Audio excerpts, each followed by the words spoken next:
మిథునం వారికి కనుక చూసుకున్నట్లయితే మీకు రాశిలోనే గురువు యొక్క సంచారం వక్రగతిలో ఉంది ఇప్పుడు ప్రస్తుతం. మార్చ్ 11వ తేదీ నుంచి వక్ర త్యాగం అవుతుంది. అది కూడా మీకు సప్తమ దశమాధిపతి గురువు, ఆ యొక్క సప్తమ దశమాధిపతి అయిన గురువు యొక్క రాశిలో శని ఉంటూ శని యొక్క రాశిలో రాహు ఉన్నాడు. సో దీన్ని డిస్పాజిటివ్ సిస్టమ్ అంటూ ఉంటాం.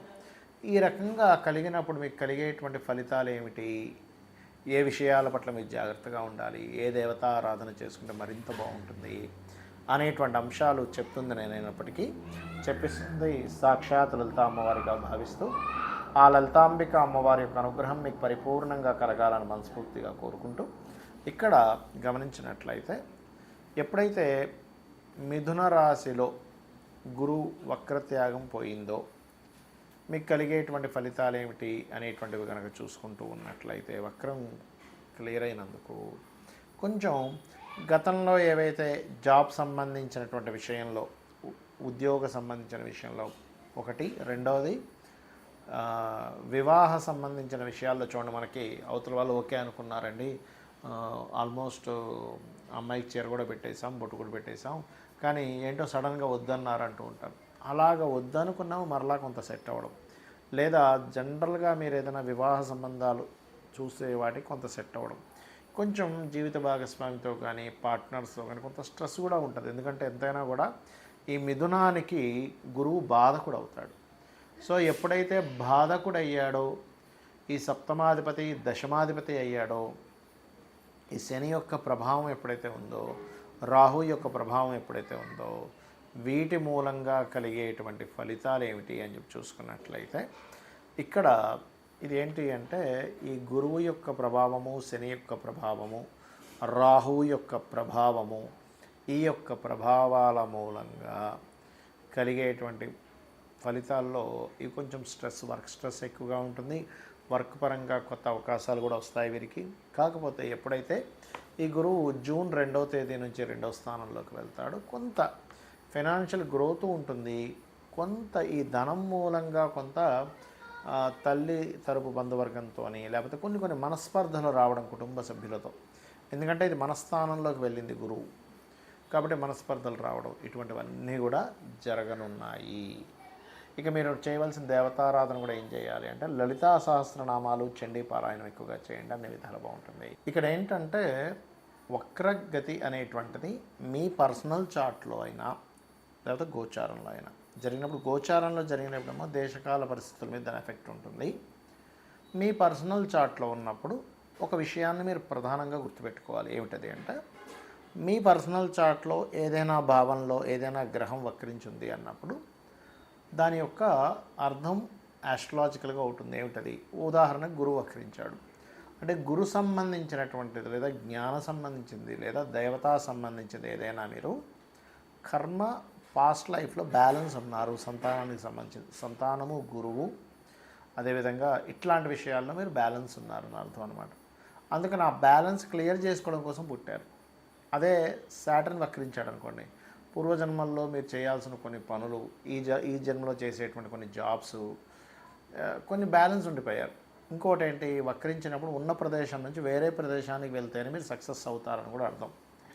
అదేవిధంగా బుధుడు అనుకోండి వక్రించడం, వాళ్ళలో సర్వసాధారణంగా కొంచెం హ్యూమరస్ ఎక్కువగా ఉంటుంది, కొంచెం ఎటకారంగా మాట్లాడడం, కొంచెం డిఫరెంట్గా మాట్లాడడం, ఇవి కాకపోతే వీళ్ళు ఈ రకంగా మాట్లాడడం వల్ల అవతల వాళ్ళకి హాస్యంగా ఉంటుంది. కానీ కొన్నిసార్లు అవతలి వాళ్ళు ఈ మాటల వల్ల అనవసరంగా నొచ్చుకుంటారు కూడా. కాబట్టి ఈ విషయంలో జాగ్రత్తగా ఉండాలి. కొంచెం విద్యా సంబంధించినటువంటి విషయంలో కూడా ఇక్కడ ఏంటంటే కొంత మార్పులు ఇవన్నీ కూడా చూపిస్తుంటాయి బుధుడు వల్ల. అండ్ అలాగే ఇక్కడ మరొక విషయం ఏంటంటే శుక్రుడు వక్రించాడు అనుకోండి, అంటే జీవిత భాగస్వామి లేదా వివాహ సంబంధించిన విషయాలు మిస్ అవ్వడం, లేదా మీ యొక్క జీవితంలో లేడీస్ ఎవరైతే ఉంటారో వాళ్ళ వల్ల కొన్ని విషయాలు మిస్ అవ్వడం లేదా వాళ్ళు మిస్ అవ్వడం అనేది జరుగుతుంటుందని మీరు అర్థం చేసుకోవాలి. అదేవిధంగా రాహుకేతువులు ఎప్పుడైతే వక్రించే ఉంటారు, రవిచంద్రులు అయితే ఎప్పుడూ వక్రగతిలోకి వెళ్ళరు.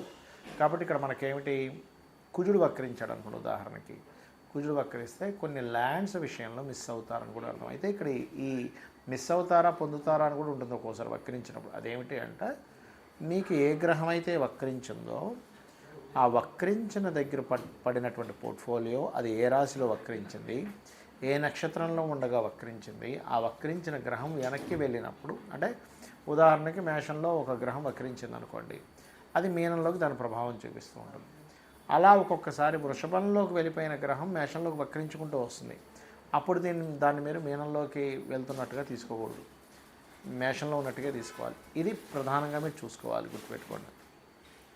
అలాగే మరొక విషయం ఏంటంటే, ఇక్కడ చూసుకున్నట్లయితే ప్రధానంగా ఈ వక్రగతి సంబంధించినటువంటి విషయంలో ఈ జాగ్రత్తలు తీసుకుంటూ, ఇక్కడ కొన్ని వక్రగతుల వల్ల మంచి కూడా జరుగుతుంది. ఎప్పుడు ఆ వక్రించిన గ్రహం యొక్క వెనక రాశుల్లో శుభగ్రహాలు ఉన్నప్పుడు మంచి కూడా జరుగుతుంది. అయితే ఈసారి ఈ సంవత్సరానికి గురువు అధిపతి రాజయ్యాడు కాబట్టి, మంత్రి కుజుడయ్యాడు కాబట్టి, ఈ వక్రత్యాగము వలన మరింత ఈ యుద్ధ సంబంధించినవి మరింత పెరుగుతాయి, విపరీతంగా పెరుగుతాయి అన్నమాట.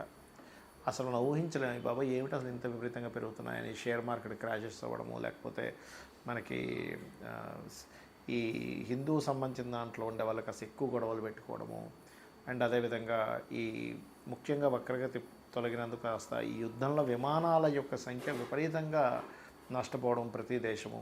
ముఖ్యంగా అది కాకుండా రాబోయేది కూడా పరాభవనామ సంవత్సరం కాబట్టి ఎక్కువ దేశాలు వాళ్ళ సంపదలను ఈ రూపంగా పోగొట్టుకుని పరాభవం పొందుతూ ఉంటారు అనేటువంటిది కూడా పర్ఫెక్ట్గా ఇక్కడ మనకు చూపిస్తుంది. కాబట్టి వీలైనంత మట్టుకు నేను చెప్పే సజెషన్స్ ఏమిటి అంటే, కొన్ని ఆన్లైన్తో సంబంధం లేకుండా ఉండే యాప్స్ ఉంటాయి, డైరెక్షన్ చూపించేవనుకోండి, లేకపోతే ఎటువంటి పరిస్థితులు ఎలా ఉండాలనేటువంటివి కొన్ని యాప్స్ ఉంటాయి. అటువంటి యాప్స్ ఒకటి. ఇంట్లో కనీసం నెల రోజులకి సరిపోయేంత ధనాన్ని, ఉప్పుల్ని పప్పుల్ని జాగ్రత్త చేసి పెట్టుకోండి. అదేవిధంగా కాస్త కార్లో కూడా కాస్త ఎప్పుడు కూడా కొంత ఫ్యూల్ ఉండేలా చూసుకోండి. ఎందుకంటే ఫ్యూల్కి కొంచెం ఈ ప్రైజెస్లో కూడా కొంచెం అప్ అండ్ డౌన్స్ కూడా బాగా పెరుగుతాయి గురువు వక్రగతి పోయినప్పటి నుంచి. ఈ బంగారం కానీ ఇట్లాంటి కొన్ని లోహాల యొక్క ఇది పెరగడం, అదేవిధంగా ఈ సంవత్సరం బుధుడు యొక్క రాశుల్లో గురువు వక్రత్యాగంతో ఈ యొక్క సంవత్సరం ప్రారంభమవుతుంది కాబట్టి జన నష్టం అధికంగా ఉండడం యుద్ధాల వల్ల, పప్పుల రేట్లు విపరీతంగా పెరగడం జరుగుతాయి. కాబట్టి ఇవన్నిటిని పర్ఫెక్ట్గా ప్లాన్ చేసుకోండి. వీలైనంత మటుకు చండీ పారాయణం చేయడము, చండీ వినడము, అలాగే మీరు వీలైనంత మటుకు విష్ణు సహస్రనామాలు వినడం.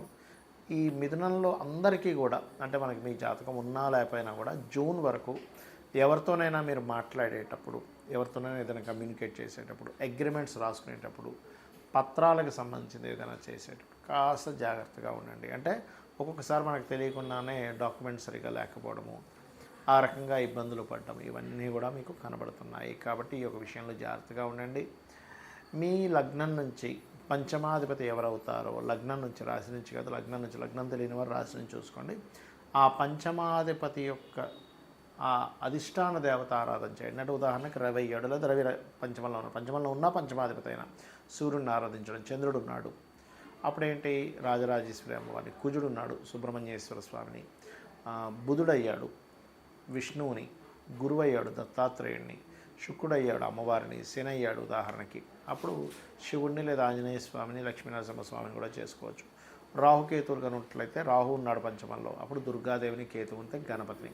ఈ రకంగా చేయడం వల్ల ఏమవుతుందంటే, ఇప్పుడు ఉండేటువంటి పరిస్థితులు బాగోలేవు కాబట్టి మీరు అనవసరంగా ఘర్షణలో ఇరుక్కోవడం కానీ, లేకపోతే మనకు చూడండి ఇండియన్సే రకరకాల దేశాల్లో ఉన్నారు, ఆ యొక్క దేశాలలో మీరు అనవసరంగా వెళ్ళి అక్కడ స్ట్రక్ అవ్వడం కానీ, అక్కడ పడేటువంటి బాంబులు అనుకోండి, ఇప్పుడు చూడండి చాలామంది పాపం దుబాయ్ అట్లాంటి కంట్రీస్కి వెళ్ళి అక్కడ భయపడుతూ ఉన్నారు, బిక్కు అనుకుంటూ ఉన్నారు.